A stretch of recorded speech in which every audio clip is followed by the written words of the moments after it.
ஆரா டிவோஷனல் நண்பர்களுக்கு வணக்கம். வருகிற 2026 புத்தாண்டு பலன்களை அனைத்து ராசிகளும் நாம் தெரிந்து கொள்ளலாம். நமக்கு எப்பயுமே ஒரு எளிய பரிகாரங்கள் வழியாக நாம் அறியப்படுகிற ஜோதிடத்தினா மீனா அம்மா அவர்கள் இணைந்திருக்கிறார். அவரிடம் நாம் எல்லா ராசிகளுக்கான இந்த ஆண்டு பலன், தனிப்பட்ட ராசி பலன்களை கேட்டு தெரிந்து கொள்ளலாம். அம்மா வணக்கம். வணக்கம் ராகவன். நம்ம தனிப்பட்ட ராசி பலன்கள் ஒருவரையும் பார்ப்பதற்கு முன்னால் இந்த ஆண்டு பலன்கள் அப்படின்றது சில பேர் சில நேரங்களில் இது தனி மனித ஜாதகத்தை அப்புறம் பொது பலன்கள் தான் சொல்ல முடியும். ஆனாலும் இயற்கை இதெல்லாம் ஓரளவுக்கு கணிக்கலாம் அப்படின்னு சொல்லுவாங்க. நீங்கள் இந்த 2026க்கான ஒரு பொதுப்படையான ஒரு தொழில், தங்கம் விலை இதெல்லாம் எப்படி இருக்குங்க? 2026 ஆங்கில புத்தாண்டு பலன்கள் தனித்தனியாக ராசிக்கு பார்க்குறதுக்கு முதல்ல பொது பலன்களை பார்க்கலாம். 2026 நீங்கள் ஆட் பண்ணிங்கன்னா எண் கணித முறைப்படி 1ன்னு வரும்.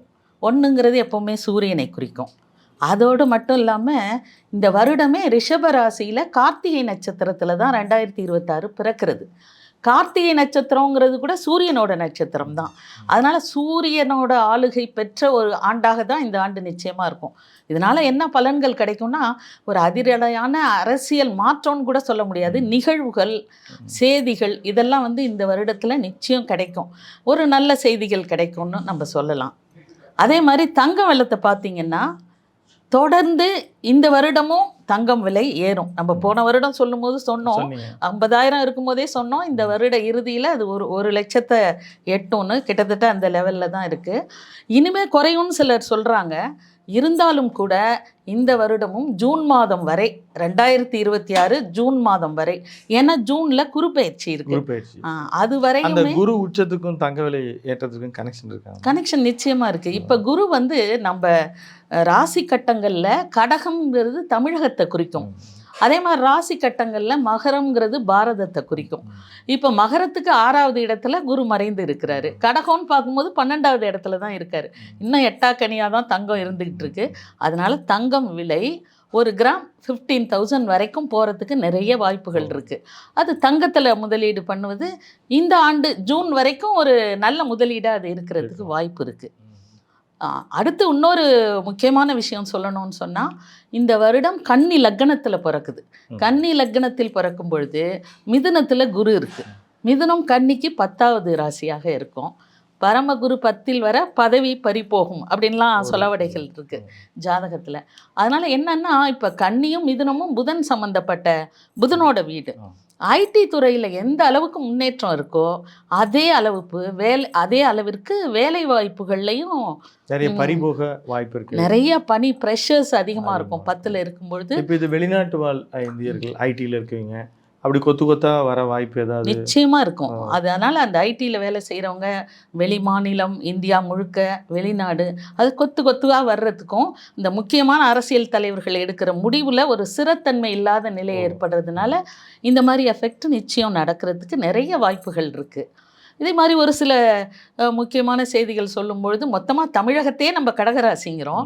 அந்த இடத்துக்கு குரு உச்சம் பெறுவதனால் என்ன ஆகும்னா சுபிட்சமாக இருக்கும் தமிழகம்.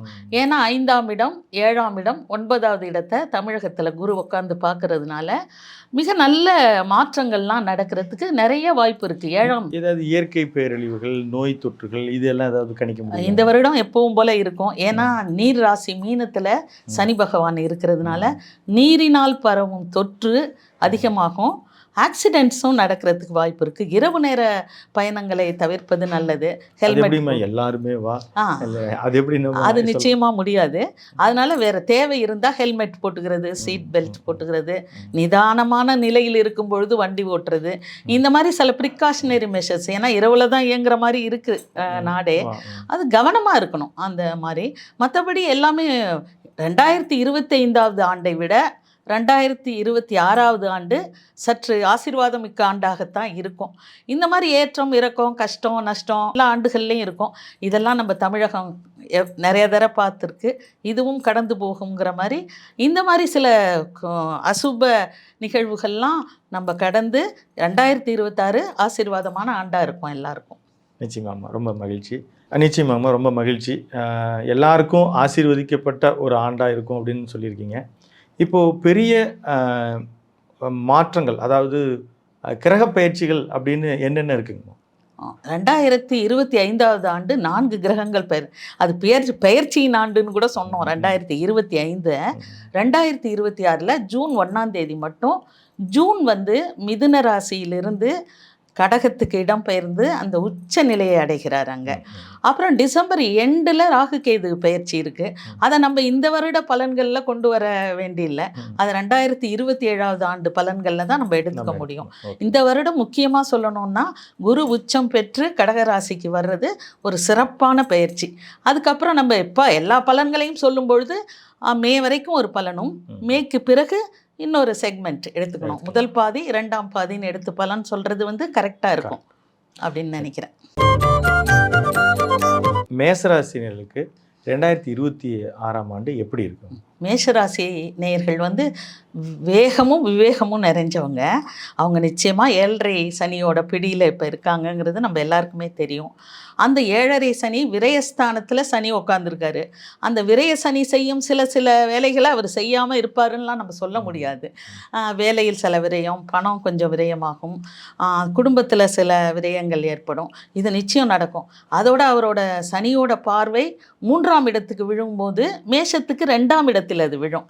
அதனால குடும்பத்தில் சின்ன சின்ன பிரச்சனைகள். 6ஆம் இடத்துக்கு மேஷத்தில் விழும் 7ஆம் பார்வை. அப்போ வந்து சின்ன சின்ன வம்பு வழக்கு, அந்த தொழிலில் சில பிரச்சனைகள், இதெல்லாம் இருக்கிற வாய்ப்பு இருக்குது. எது எப்படி இருந்தாலும் என்னன்னு கேட்டிங்கன்னா, இந்த 11ஆம் இடத்தில் ராகு அமர்ந்திருக்கு. மேஷராசிக்காரர்களுக்கு 11ஆம் இடம் 3, 6, 11 இந்த இடங்களில் அசுப கிரகங்கள் அமர்வது வந்து மிகப்பெரிய யோகத்தை கொடுக்கும். நீ என்னதான் இவங்க அஷ்டம 7.5 சனியில் விரய சனியில் பிடியில் இருந்தால் கூட இந்த 11ஆம் இடத்தில் உள்ள ராகு அதையும் மிதுனத்திலேருந்து குரு பார்த்துக்கிட்டே இருக்கும். குரு பார்வை பெற்ற 11ஆம் இட ராகு இந்த பிரச்சனைகளில் அவங்களுக்கு ஒரு வடிகாலாக அமையும். மிகப்பெரிய பிரச்சனையை ஏற்படுத்திட மாட்டார். அது மட்டும் இல்லாமல் ஜூனுக்கு அப்புறம் பார்த்திங்கன்னா, மேக்கு பிறகு ஜூன் முதல் வாரத்திலேயே குரு பகவான் மிதுனத்திலிருந்து கடகராசிக்கு இடம்பெயர்ந்து அங்கே உச்ச நிலையை அடைகிறார். அந்த உச்சம் பெற்ற குரு 4ஆம் இடம் பலப்படுது. மேஷராசியை பொறுத்த வரைக்கும் கடகம் என்பது 4ஆவது இடம். அது பலப்படுறதுனால வண்டி, வாகனம், வீடு, தாயாருடனான தாயாருக்கு உடல்நிலை சரியில்லாமல் இருந்தால் அவங்கெல்லாம் சரியாவாங்க. தாயாரோட கருத்து வேறுபாடு இருந்தால் அது சரியாகும். அதே போல் தாயார் வழி உறவுகள், தாய் வழி உறவுகளோட நல்ல இணக்கம் ஏற்படும். அவங்க வழி சொத்து கிடைக்கும். ரொம்ப நல்ல விஷயங்கள்லாம் ஜூனுக்கு அப்புறம் அவருக்கு நடக்கும். கேது 5ஆம் இடத்தில் இருக்கிறதுனால என்னன்னா, குழந்தைகள் சிறு குழந்தைகளாக இருந்தால் அவங்க உடல்நிலையை கவனிக்கணும். ஒரு படிக்கிற வயதில் இருக்கிற பிள்ளைகளில் படிப்பில் கவனம் வாலிப பிள்ளைகள் வந்து இந்த மற்ற எந்த இதுலையும் ஈடுபடாமல் இருக்கிறாங்களாங்கிறத ஒரு செக் வச்சுக்கணும். மற்றபடி நல்லாயிருக்கும். ஒரு விரய சனி இருக்குதுங்கிறத வந்து மற்ற கிரகங்களோட அமைப்புனால மிகப்பெரிய தாக்கத்தை கொடுக்காது. ஏற்றமிகு ஆண்டாகத்தான் இருக்கும் மேஷராசிக்காரர்களுக்கு. சனியின் பிடியில் இருந்தாலும் மேக்சிமம் பாசிட்டிவாக சொல்லியிருக்கீங்க. இருந்தாலும் அவங்க நற்பலனை மேலும் அவங்க பெறறதுக்கு என்ன எளிய பரிகாரம் என்ன சொல்கிறீங்க? மேஷராசிக்காரர்கள் எப்போவுமே மலைமேல் உள்ள முருகன், எந்த இடமா இருந்தாலும் பரவாயில்ல, பக்கத்தில் முருகர் வழிபாடு வந்து இவங்க சிறந்த நற்பலனை கொடுக்கும் இந்த வருடத்தில். ரிஷபராசி நேயர்களுக்கு இந்த 2026 புத்தாண்டு பலன்கள் எப்படி இருக்குங்க? ரிஷபராசி நேயர்களுக்கு நம்ம போன வருடம் பார்க்கும்போது இந்த பிளானட்டரி பொசிஷன்லாம் ரொம்ப பிரமாதமாக இருந்ததுன்னு சொன்னோம். இப்போவும் அதே தான். சனி லாபஸ்தானத்தில் இருக்கார். 11ஆம் இடத்தில் சனி இருக்கிறாரு. 11ஆம் இடத்தில் சனி இருப்பதுங்கிறது நம்ம முதல்ல பாவகிரகங்கள் எது இருந்தாலுமே மிகப்பெரிய பாக்கியம் அது. அதனால் இவங்களுக்கு எல்லாமே நல்லதாக தான் நடந்துக்கிட்டு இருக்கும். ஆனால் சனியோட பார்வை இவங்க ராசியில் படும். 3ஆம் இடத்தில் பார்வை வந்து அவங்க ராசியிலே படுறதுனால சின்ன சின்ன மனக்குழப்பங்கள் ஏற்படும். அதே மாதிரி 5ஆம் இடத்திலும் சனியின் பார்வை படுவதனால் இந்த குழந்தைகள் திட்டம் வகுக்கிறது இதிலெல்லாம் கொஞ்சம் பிரச்சனைகள் இருக்கும். 10ஆம் இடத்தில் ராகு இவங்களுக்கு அமர்ந்திருக்கும். 10ல் ஒரு பாவியாவது இருக்கணும்னு சொல்லுவாங்க ஜாதகத்தில், இல்லை 10ல் ஒரு பாம்பு இருக்கணும்னு சொல்லுவாங்க. 10ஆம் இடத்தில் ராகு இருப்பதும் அந்த ராகுவை மிதுனத்தில் உள்ள குரு பார்ப்பதும் எந்த கஷ்டத்தையும் இவங்களுக்கு கொடுக்காது. ரிஷபராசிக்காரர்களுக்கு நல்ல பலன்கள் தான் கிடைக்கும். கொஞ்சம் கவனமாக இருக்கணும். இவங்க போக்குவரத்தில் கொஞ்சம் கவனம் இருக்கணும். திட்டம் தீட்டுதலில் கொஞ்சம் கவனம் இருக்கணும். இவங்களோட பார்வை பார்த்திங்கன்னா கடகத்துக்கு போனதுக்கு பிறகு கடகத்திலிருந்து குரு உச்ச பார்வையாக எந்த இடத்தை பார்ப்பார்னா 7ஆம் இடத்தை பார்ப்பார், 9வது இடமான மகரத்தை பார்ப்பார், அதே மாதிரி சனியையே பார்ப்பார் இவர், 11ஆம் இடத்தில் உள்ள சனி. அதனால் ரொம்ப சிறப்பான பலன்கள் கிடைக்கும். திருமணம் ஆகாதவங்களுக்கு திருமணம் நடக்கும், பாக்கியம் சகல பாக்கியமும் கிடைக்கும், அப்பாவோட இருந்த கருத்து வேறுபாடு நீங்கும், அப்பா வழி சொத்து கிடைக்கும். சில பேர் அப்பாவோட பிஸ்னஸ் எடுத்து செய்கிறவங்களுக்கெல்லாம் மிகப்பெரிய லாபம் கிடைக்கும். போன வருடம் மாதிரி இந்த வருடமும் ரிஷபராசிக்காரர்களுக்கு மிகப்பெரிய கஷ்டமோ ஒரு குழப்பமோ ஏற்படாமல் ரொம்ப ஆசீர்வாதமான மிகச்சிறந்த வெற்றியான ஆண்டாக தான் இது இருக்கும் 2026. ரிஷபராசிகளுக்கு அவங்க முன்னேற்றமாகவும் வெற்றியும் இருக்கும்னு சொல்லியிருக்கீங்க. அந்த வெற்றியை அவங்க சுவைக்க அவங்களுக்கு நீங்கள் சொல்லக்கூடிய ரிஷபராசிக்காரவங்க எப்போவுமே சுக்கிரனோட வீடு, அது எப்போவுமே மகாலட்சுமியை பிடிச்சிக்கணும். வீட்டில் நிறையா மல்லிகை பூ பயன்படுத்தணும், கல்கண்டு பயன்படுத்தணும். மகாலட்சுமி வழிபாடு வெற்றி மேலே வெற்றியை இவங்களுக்கு மீண்டும் கொடுத்துக்கிட்டே இருக்கும் எப்போவுமே. 2026ஆம் ஆண்டு மிதுன ராசி நேயர்களுக்கு எப்படி அந்த ஆண்டு பலன் எப்படி இருக்கும்? 2026 மிதுன ராசியை சொல்லும் பொழுது மிதுனத்தோட ஜென்மத்தில் குரு இருக்கார். மிதுன ராசிக்குள்ளே குரு இருப்பார். ஜூன் வரைக்கும் இருக்காரு. ஜூன் வரைக்கும் இருக்காரு. ஜூனுக்கு அப்புறம் வேற பலன் கிடைக்கும். 10ஆம் இடத்தில் சனி. இந்த 10ஆம் இடத்தில் சனி இருப்பது என்னன்னு கேட்டிங்கன்னா, நல்ல வேலை இருக்கும், வேலையில் வருமானம் வரும், ஆனால் தாங்க முடியாத ஒர்க் ப்ரெஷர். அந்த வேலையில் இருக்க முடியுமா, வெளியில் வந்துடலாங்கிற நிலையெல்லாம் ஏற்படும் அவங்களுக்கு. சில பேர் வந்தே இருப்பாங்க, வேலையை விட்டுட்டு கூட வேறு வேலை தேடிக்கலாம். அவ்வளோ பணத்தில் எந்த தட்டுப்பாடும் இருக்காது, ஆனால் ப்ரெஷர் ரொம்ப அதிகமாக இருக்கும். ஜென்ம குரு இருக்கும் பொழுது ஒரு டென்ஷன், ஒரு ப்ரெஷர் இது இருந்துக்கிட்ட மாதிரியே இருக்கும். ஆனாலும் கூட அந்த குரு பார்க்கும் இடங்கள் மிகச்சிறந்த இடங்களாக இருக்கிறதுனால இவங்களுக்கு மிகப்பெரிய ஒரு கஷ்டத்தை ஏற்படுத்திடாது. ஆனால் மிதுன ராசிக்காரவங்களோட சனியோட 7ஆம் பார்வை மிதுன ராசிக்கு 4ஆம் இடத்துல விழும். 4ஆம் இடத்துல விழும்போது அம்மாவுக்கு உடல்நிலை சரியில்லாமல் இருந்துச்சுன்னா ரொம்ப கவனமாக பார்த்துக்கணும், தாயை கவனமாக பார்த்துக்கணும். இந்த வண்டி வாகனமெல்லாம் இருக்கும், அடிக்கடி ரிப்பேர் ஆகும். ஏன் ரிப்பேர் ஆகும்? செலவு வச்சுக்கிட்டே இருக்கும். இன்றைக்கி ஒன்று பண்ணால் நாளைக்கு ஒன்று வரும். அது மட்டும் இல்லாமல் நமக்கு சுகம் தர்ற இந்த எலக்ட்ரிக்கல் குட்ஸ், ஃபேன் ரிப்பேர் ஆகும், மோட்டார் ரிப்பேர் ஆகும், ஏசி ரிப்பேர் ஆகும். இந்த ரிப்பேரிங் செலவு ரொம்ப அதிகமாக ஏற்படும். வீடு ஒன்று முடிச்சிடுவோம், கிராக் விட்டுருக்கோம், மறுபடியும் ஒட்டடை அடிக்கிற மறுபடியும் வெள்ளை அடிக்கிற மாதிரி இருக்கும். அந்த மராமத்து வேலைகள் செய்கிற மாதிரி இருக்கும். வீடு, வண்டி, வாகனம், தாயார் உடல்நிலை இதிலெல்லாம் கொஞ்சம் கொஞ்சம் பிரச்சனைகளை ஜூன் வரைக்கும் ஏற்படும், நிச்சயமாக ஏற்படுத்தும். இது எல்லாமே ஜூன் மாதத்தில் மிதுனத்தில் உள்ள குரு ஜென்மத்திலேருந்து விலகி 2ஆம் இடத்தை பலப்படுத்துவார். 2ஆம் இடம் நமக்கு தெரியும், குடும்பம், வாக்கு, தனஸ்தானம். அதுக்கப்புறம் குடும்பத்தில் இவங்களோட செல்வாக்கு, சொல்வாக்கு இதெல்லாம் அதிகமாகும், பண வரவு அதிகமாகும். அந்த ப்ரெஷர்லாம் ரொம்ப குறைஞ்சிரும். ரொம்ப குறைந்து ஒரு நல்ல நிலை அடைவாங்க. அது வரைக்கும் வெயிட் பண்ணணும். இவங்களுக்கு ஜூனுக்கு அப்புறம் தான் ஒரு நல்ல மாற்றங்கள் இவங்க வாழ்க்கையில் தெரிய ஆரம்பிக்கும். ஏன்னா ஜூனில் இருக்கும்பொழுது 6ஆம் இடம், 8ஆம் இடம், 10ஆம் இடத்தை பார்க்கும். அந்த இடங்கள்லாம் சுபப்பட்டு ஏற்கனவே இருந்த அந்த டென்ஷன், மே மாதம் வரை இருந்த நிலைமை மாறி மிக சிறப்பான ஒரு நிலையை அடைவாங்க. கடகராசியில் உச்சம் பெற்று குரு உக்காந்து 10ஆம் இடத்து சனியை வேற பார்வையிடுவார். அவர் திரிகோண பார்வை, அது உச்சம் பெற்ற அவர் திரிகோண பார்வையாக சனியை பார்க்கும் பொழுது இந்த ஒர்க் ப்ரெஷர்லாம் போகும். வேலையில் தப்பிச்சு தடுமாறி இருந்தவங்கெல்லாம் இது மேலே இந்த பிரச்சனைகள்லாம் இல்லாமல் மிக சிறந்த ஒரு நிலையை அடைவாங்க. ஜூனுக்கு பிறகு 2வது ஆஃப் இவங்களுக்கு சக்ஸஸாக இருக்கும் 2026. அவங்களுக்கு ஜூனுக்கு அப்புறம் மிதுனராசிக்கு சிறப்பாக இருக்குன்னு சொல்கிறீங்க. ஆனால் அது வரைக்கும் இருக்கிற ப்ரெஷர் அதை போக்குறதுக்கு நீங்கள் சொல்லக்கூடிய பரிகாரம்? மிதுனம், கன்னி, மகாவிஷ்ணு, விஷ்ணு வழிபாடு பண்ணணும். அந்த ஸ்தானத்துக்கே விஷ்ணு ஸ்தானம் தான் பேர். அதனால் விஷ்ணு வழிபாடு செஞ்சால் இவங்க வெற்றி மேலே வெற்றி அடையலாம். அதுவும் ஒரு 4-5 மாதம் தான். அதுக்கப்புறம் இவங்க சிறப்பாக இருப்பாங்க. இந்த தொந்தரவுகள்லாம் நிறையா குறைஞ்சு வெற்றி கிடைக்கும்.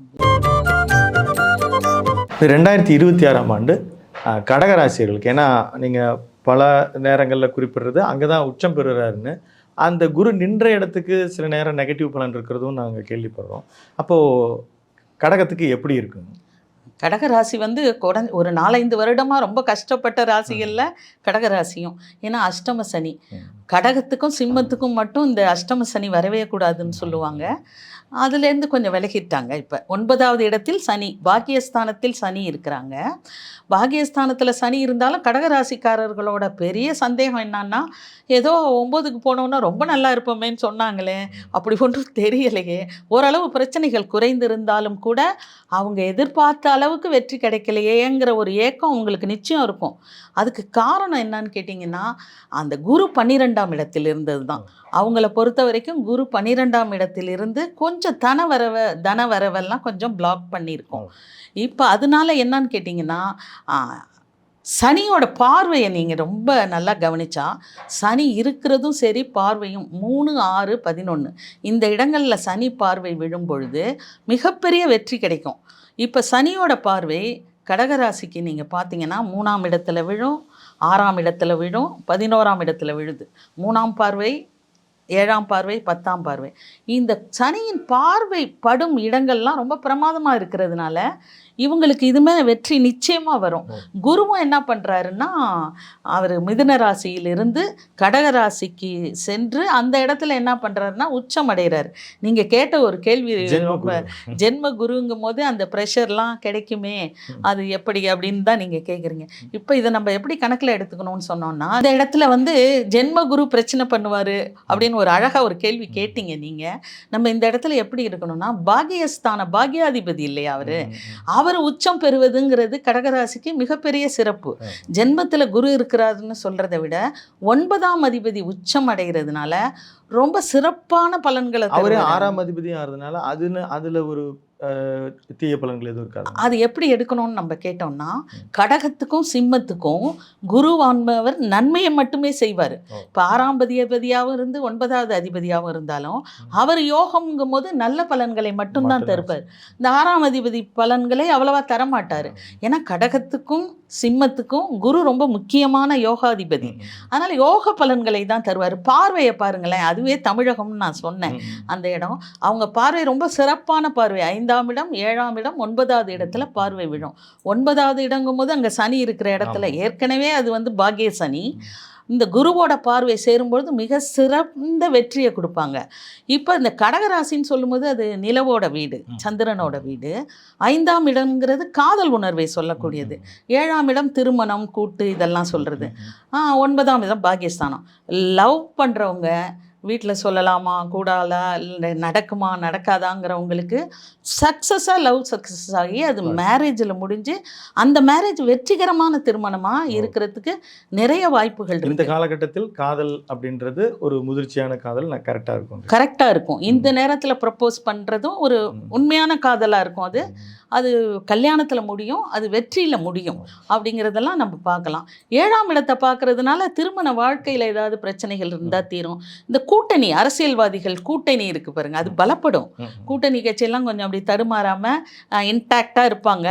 அந்த மாதிரி நல்ல பலன்களை கடகராசி இனிமேல் தான் பெற போகிறாங்க. கடகராசி அரசியல்வாதிகளுக்கு எப்படி இருக்கு? அதான் அரசியல்வாதிகளுக்கு இந்த கூட்டணி கட்சிகள்லாம் கொஞ்சம் ஃப்ரெண்ட்லியாக இருப்பாங்க, இன்டாக்டாக இருப்பாங்க, வெளியில் போக மாட்டாங்க. இந்த அரசியல்வாதிகள் வந்து ரொம்ப நாளாக முடிவெடுக்க முடியாமல் தடுமாறிட்டு இருக்க முடிவுகளை சரியாக எடுப்பாங்க.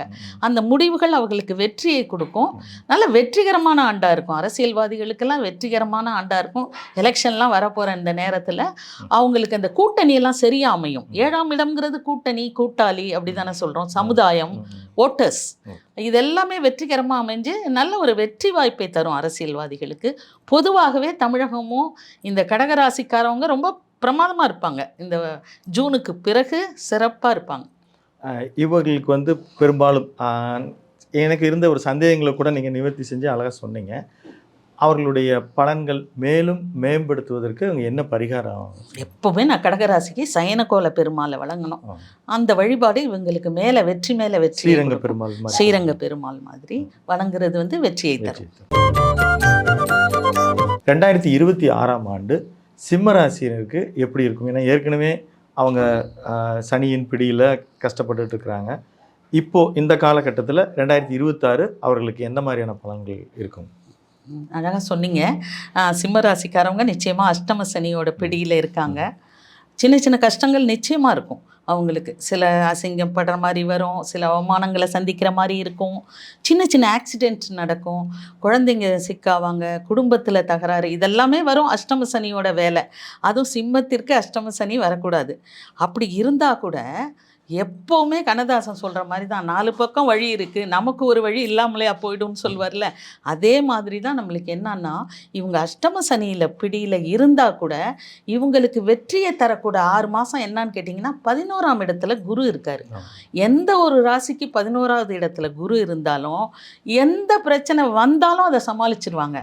அந்த பிரச்சனையே இருந்த இடம் தெரியாமல் போயிடும். அதனால் மே மாதம் வரைக்கும் இவங்களுக்கு கவலையே கிடையாது. சிம்மராசிக்காரர்களுக்கு 11ஆம் இடத்துல குரு இருக்காரு.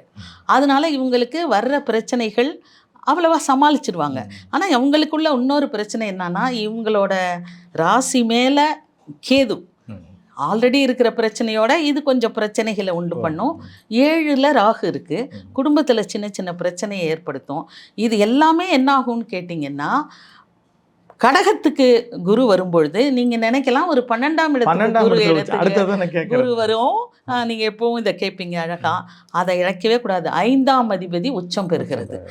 சிம்ம ராசியை பொறுத்த வரைக்கும் 5ஆம் அதிபதி உச்சம் அடைகிறதுனால அது 8ஆம் அதிபதினா நம்ம எடுத்துக்க கூடாது.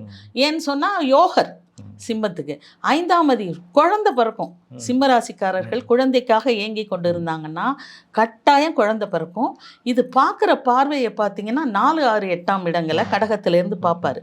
4னா சுகப்படும், 6, 8, 8ஆம் இடம் சனி இருக்கிற இடத்தையே, சனி இருக்கிறதே குருவோட வீட்டில், அந்த குரு பகவானே தன் ராசியை பார்க்குறாரு. தன் ராசியை பார்க்கும்போது உச்சம் பெற்று பார்க்குறாரு.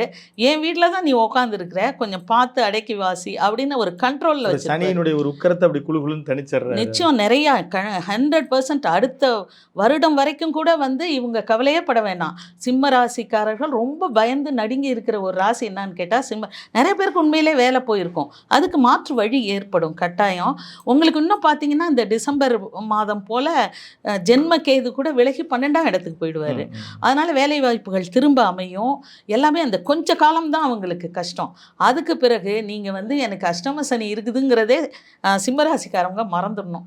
மறந்துட்டு நல்லா இருந்தாங்கன்னு வச்சுக்கோங்க, அவங்களுக்கு வெற்றி தான் கிடைக்கும். கடகத்துக்கு மேலே, கடகத்துக்கு குரு வரும் நாளுக்கு பிறகு நல்ல வெற்றி கிடைக்கும். இது தேர்தல் ஆண்டுங்கம்மா. அதில் நீங்கள் இது சூரியனுடைய ஆண்டாக இருக்கும் அப்படின்னீங்க. இந்த நேரத்தில் அஷ்டம சனி நடந்துகிட்டு இருக்கிற சிம்மராசி அரசியல்வாதிகளுக்கு எப்படி இருக்கும்? அஷ்டம சனி நடந்துக்கிட்டு இருக்க அரசியல்வாதிகளுக்கு ரொம்ப சிறப்பாக இருக்கும். நீங்கள் அஷ்டம சனினால் தோக்கலாம் மாட்டாங்க, நல்ல வெற்றியை பெறுவாங்க. 7ஆம் இடத்தில் ராகு இருக்கிறதும், 7ஆம் இடத்தில் ராகு பிரம்மாண்டத்தை உண்டு பண்ணும். இவங்களுக்கு வெற்றி மேலே வெற்றி கிடைக்கும். சிம்மம்னாலே அரசியல் ராசி. அது சிம்மம் வலுத்தாதான் அவங்க அரசியல்வாதியாகவே வருவாங்க. அவங்களுக்கு 8ல் சனி இருக்கிறது மிகப்பெரிய வெற்றியை தப்பாக நினைக்கிறாங்க. எப்போவுமே சனி நல்லா கொடுப்பாரு. அதுவும் இந்த அஷ்டம சனி எல்லாமே முதல் சுற்று தான். 2ஆம் சுற்று 3ஆம் சுற்று வாழ்க்கையில் 2வது அஷ்டம சனி எல்லாம் வர்றவங்க மிகப்பெரிய அது நேரடியாக அசம்பிளி எலெக்ஷனோட சனியும் ஃபேவராக இருக்கனால உள்ளாட்சி அமைப்புகளில் போட்டிடுறவங்களுக்கு அது வாய்ப்புகள் எப்படி இருக்கு? நிச்சயம் சனினாலே உள்ளாட்சிக்கு கீழ்மட்ட அந்த அரசியல் மக்கள் பணியாளர்கள் நம்ம சொல்லுவோம். அவங்க நிச்சயம் நின்னாங்கன்னா நிச்சயம் அவங்க நிற்கிறதுக்கு தயாராகிக்கலாம்.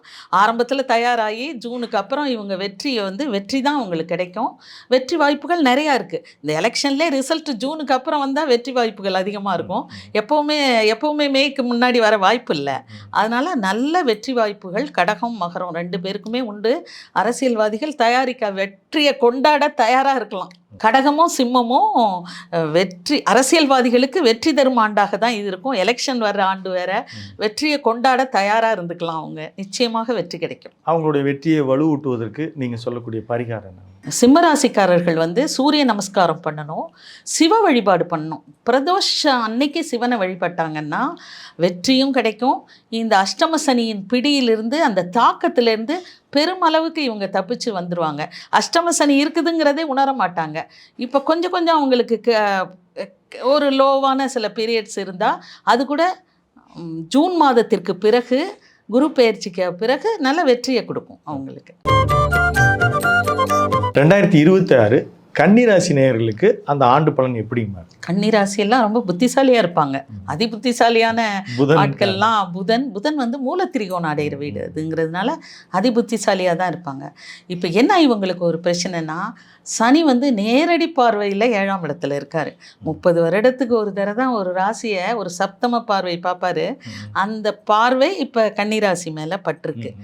ஆனாலும் கூட அவர் அங்கேயே இருக்கட்டும், அவர் வந்து என்ன பண்ணுவாருன்னா, குடும்பத்தில் கணவன் மனைவிக்குள்ள ஒரு பிரச்சனை. பொதுவாக என்னன்னா, சனி 7ல் வரும்பொழுது கன்னிராசிங்கும் போது பெண்களுக்கு யூட்ரஸ் சம்மந்தப்பட்ட பிரச்சனை கட்டாயம் வரும். இந்த ஃபைப்ராய்டு வர்றது யூட்ரஸில், அப்புறம் வந்து யூரினரி ட்ராக் இன்ஃபெக்ஷன், இதெல்லாம் கட்டாயம் பெண்களுக்கும். அதே மாதிரி ஆண்களுக்கு பார்த்திங்கன்னா இந்த இன்டைஜஷன் குடல் சம்மந்தப்பட்ட பிரச்சனைகள் வராமல் இருக்கவே இருக்காது. அதில் கொஞ்சம் கவனமாக இருந்துக்கணும். வாழ்க்கை துணை அவங்களோட உடல்நிலையில் கவனமாக இருக்கணும். ஃப்ரெண்ட்ஷிப்பு கட் ஆகும். கூட்டாளிகளை வச்சு தொழில் செய்யும் பொழுது அதில் பிரச்சனைகள் வரும். பங்காளி பிரச்சனையை சந்திக்காத கன்னிராசிக்காரர்கள் கேட்டு பாருங்க. அவங்க ஒருவேளை இண்டிவிஜுவல் ஜாதகத்தை பொறுத்து வேணால் மாறலாம். 90% பங்காளி பிரச்சனைகள் இருக்கும். இதெல்லாம் இப்போ சனி 7ல் இருக்கும்போது இன்னும் கொஞ்சம் அதிகமாகவே இருக்கும் இவங்களுக்கு. இருந்தாலும் அவர் அங்கேயே இருக்கும் பொழுது 6ஆம் இடத்துல யார் இருக்கா? ராகு. ஒரு பாவ கிரகங்கள் 6ஆம் இடம், 3ஆம் இடம், 11ஆம் இடத்தில் உட்காரும் பொழுது அவங்க கொடுக்குற அந்த பலன்கள் வந்து அபரிமிதமாக இருக்கும். கேது, அதுக்கப்புறம் ராகு, அதுக்கப்புறம் சனி தான் வரும். இப்போ வந்து ராகு வந்து 6ஆம் இடத்துல அமர்றாங்க. 6ஆம் இடத்துல அமர்ந்து மிதுனத்தில் உள்ள ஒரு குரு பார்வையும் அந்த ராகுக்கு கிடைக்கும் பொழுது அந்த 7ஆம் இடத்து கண்டக சனி கொடுக்குற பிரச்சனைகள் பெருமளவில் இவர் பார்த்துக்குவார். 6ஆம் வீட்டு ராகு வந்து ஓரளவு பிரச்சனைகள்லாம் இருக்காதுன்னெலாம் சொல்ல முடியாது, இருக்கும். அந்த பிரச்சனைகளை சமாளிக்கிற சக்தியும் அதுக்குரிய அந்த மன பலத்தையும் ராகு கொடுப்பார். ராகு ரொம்ப பவர்ஃபுல். அவர் அந்த இதெல்லாம் செய்வார். இது வந்து எப்போ வரைக்கும்? மே வரைக்கும் தான் இந்த பிரச்சனைகள். அவங்க மே மாதத்திற்கு பிறகு மிதுனத்தில் உள்ள 10ல் குரு இருக்கும் பொழுது வேலை, கன்னிராசி வேலை செய்பவர்கள் நம்ம பொது பலன்லேயே சொன்னோம். ஐடி பீரியடில் வேலை செய்கிறவங்க வந்து பாதி பேர் வேலையை விட்டுருப்பாங்க. அவ்வளோ ஒரு ஒர்க் ப்ரெஷர் ஜாஸ்தியாக இருந்திருக்கும். இது எல்லாமே எப்போ குறைய ஆரம்பிக்கும்னு கேட்டிங்கன்னா, இந்த குரு பெயர்ச்சி மிதுன ராசியிலிருந்து இடம் பெயர்ந்து கடகராசிக்கு வந்து உச்சம் அடைஞ்சிடுவார். உச்சம் அடையும் போது நேரடியாக சனிக்கு அந்த பார்வை கிடைக்கும். குருவோட பார்வை 9ஆம் பார்வை, பாக்கிய பார்வை சனிக்கு கிடைக்கும். அப்போ கிடைக்கும் பொழுது 3ஆம் இடத்துலையும் படும். அவருடைய பார்வை 3ஆம் இடம், 5ஆம் இடம், இந்த இடங்களில் 7ஆம் இடங்களில் படும். 3, 5, 7ல் படும். அதனால நல்ல முயற்சிகள்லாம் வெற்றி அடையும். அந்த அரசியல்வாதிகள் நீங்கள் அடிக்கடி கேட்கறதுனால அரசியல்வாதிகளுக்கு சமூகத்தில் நல்ல பேர் கிடைக்கும். தேர்தல் ஆண்டு. அதனால் கன்னிராசியில் ஒரு அரசியல்வாதி இருந்தாருன்னா மக்களோட ஆதரவு பெருமளவில் அவருக்கு கிடைக்கும். கன்னிராசிக்காரவங்க அந்த வெற்றி அடைகிறதுக்கு நல்ல வாய்ப்புகள் இருக்கும். கன்னிராசியில் ஒரு பிறந்த ஒரு அரசியல்வாதியாக இருந்தாருன்னா 3ஆம் இடம், 5ஆம் இடம் மனசு, பொதுநலம், இதெல்லாம் குறிக்கிற அந்த இடத்தையும் குரு பார்க்கிறாரு. அதே மாதிரி 7ஆம் இடம் சனியையும் பார்க்கறதுனால வெகுவாக அவருக்கு வந்து என்ன குறையும்னு சொன்னால் அந்த சனியோட தாக்கம் குறையும். சமூகத்தில் இவருக்கு அந்தஸ்து உயரும். அதுவும் இல்லாமல் குரு 11ஆம் இடத்துக்கு வர்றாரு. 10ஆம் இடத்துலேருந்து ஒரு பிரச்சனை தொழிலில் கொடுத்துக்கிட்டு இருந்தவர், தொழிலுங்கும் போது அது அரசியல், அவர் செய்கிற வேலை எதை வேணாலும் எடுத்துக்கலாம். அது 11ஆம் இடமான வெற்றி ஸ்தானத்துக்கு குரு அங்கே இடத்துல வரும் பொழுது கன்னிராசிக்காரர்கள் ஜூனுக்கு அப்புறம் பிரமாதமாக இருப்பாங்க. கன்னிராசிக்காரவங்க ஜூனுக்கு அப்புறம் நல்ல வெற்றியை காணுவாங்க. இப்போ கன்னிராசிகளுடைய பெரும்பாலும் அந்த முதல் பகுதி ரொம்ப ஸ்ட்ரெஸ்ஃபுல்லாக இருக்குன்னு சொன்னீங்க. அந்த காலத்தை அவர்கள் வந்து இலகுவாக்குவதற்காக நீங்கள் சொல்லக்கூடிய பரிகாரம்? மீனாட்சி சுந்தரேஷ் வழிபாடு, மதுரை. அதை வந்து படம் வச்சு கூட பண்ணலாம், பக்கத்தில் இருக்கவங்க போய் பண்ணலாம். மிகச்சிறந்த வெற்றியை கொடுக்கும். ரொம்ப நன்றிங்கம்மா. தொடர்ச்சியாக எளிய பரிகாரங்கள் வழியாகவும் இந்த ஆண்டு சனியை குரு பார்ப்பதனால எல்லாருக்கும் பெரும்பாலும் நன்மை தரும் அப்படின்னு எல்லாருக்கும் ஒரு மகிழ்ச்சிகரமான நல்ல சொற்களை சொல்லியிருக்கீங்க. உங்கள் வருகைக்கும் கருத்து பதிவுக்கும் நன்றி. மீண்டும் ஒரு நல்ல சந்தர்ப்பத்தில் சந்திப்போம். நன்றி. வணக்கம் விஜயராமன்.